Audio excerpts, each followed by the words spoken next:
સુરતમાં નકરીની બોલબાલા છે ત્યારે ઠંડીની શરૂઆત થતાની સાથે જ હવે ઠંડીમાં રક્ષણ આપતા હોઠનું લિપ બામ છે તે પણ નકલી જોવા મળ્યું છે। ખાસ કરી સુરતના કાપોદ્રા પોલીસ સ્ટેશન હદ વિસ્તારમાં નેવિયા કંપનીના નામે નકલી લિપ બામ બનાવવાનું અને તેનું વેચાણ કરવાનું એક જગ્યા પર ચાલી રહ્યું હતું, જેને લઈને સુરતની કાપોદ્રા પોલીસ દ્વારા કહી શકાય છે કે આ મામલે દરોડા પાડવામાં આવ્યા હતા। દરોડા દરમિયાન પ્રથમ જગ્યા પરથી 1.11 લાખ રૂપિયાની કિંમતનો બનાવટી લિપ બામ મળી આવ્યો હતો। જોકે પકડાયેલા આરોપી વિપુલ નરોત્તમ કાછડિયાની ધરપકડ કરવામાં આવી હતી। તેની વધુ પૂછપરછ કરવામાં આવતા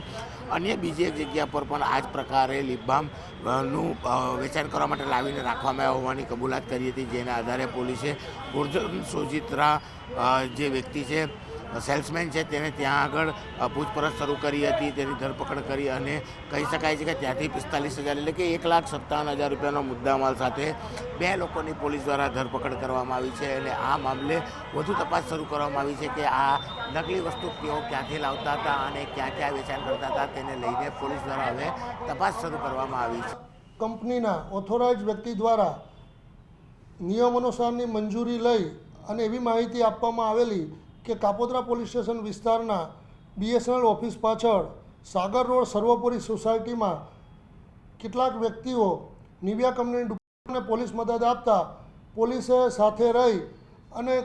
નેવિયા કંપનીની અલગ અલગ ડુપ્લિકેટ પ્રોડક્ટ કુલ્લે 790 કિંમત રૂપિયા 1,57,210નો મુદ્દામાલ કબજે કરેલ છે અને આ મુદ્દામાલ કબજે કરી નિયમ અનુસાર 2 આરોપીઓની ધરપકડ કરવામાં આવેલ છે। અને જો એનું વેચાણ કરતા હોય તો લોકોના સ્વાસ્થ્ય માટે પણ એક પ્રકારના ચેડા છે અને લોકો નેવિયા જેવી બ્રાન્ડેડ કંપની ખૂબ સારી કંપની છે અને તેનો માલ ખરીદતા હોય ને અન્ય લોકો આવું પોતાના અંગત ફાયદા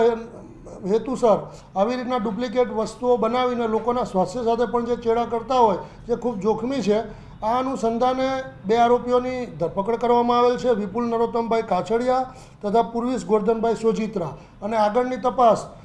PSI Shri L Pandya Kapodra police સ્ટેશનનાઓ કરી રહેલ છે।